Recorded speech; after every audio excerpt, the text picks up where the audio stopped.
ما روسیه دا کار کردیم یک سال روسیه دا کار کردیم وضعیت مثال چند تا مشکل شد اونجا باز دیپورتاسیا کردن پاسپورت ما را به وطن گشتیم اومدیم شکرانه نای وطن تاجیکستان که خیمه دارن اینجا مثال چیز کردیم کاری افته همیگه کار کرده هستیم و چنانه که بزرگان گفتن که بگذار زده باشیم در خاک وطن باشیم وطن نشون داد کاری افته میده زندگی را پیش برده هستیم آینده نقشام اگر با طرف روسیه نقش شود باز چی باز بگیم با روسیه باز این دیگه با نقصر مثال باز قربش کمتر غلطی برای میگیم که با گشت باید با روسیه کار کنیم رو بگیم تاجیکستان قینه شرایط نه شرایط چطوره ای مسکو ده خوبه مسکو ده یک سال مسکو هستیم هیچ فایدهش ندیدیم کدام جهت فایده جهت کار کم فایدهش ندیدیم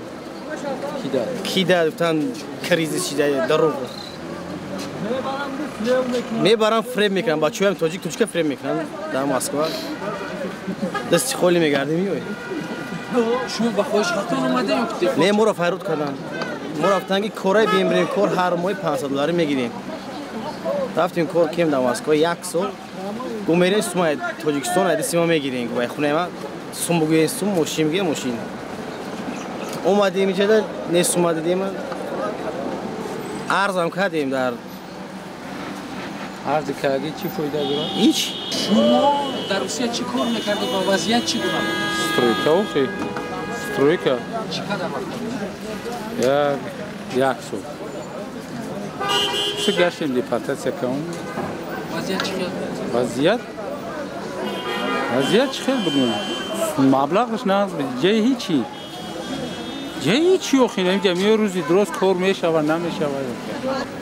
بعد امروز چیکار کردید؟ و دیگه که من گشتیستم. چیکار کردیستم؟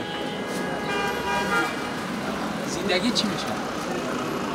زندگی میشه شکر خدا. خیلی قریمی و بخریم که آخه کار نیست در تاجیکستان.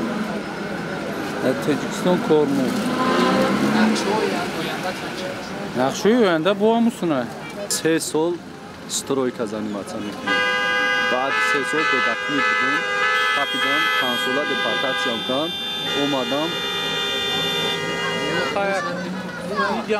اومدم در تاجیکستان بود سترویکا کار میکنیم.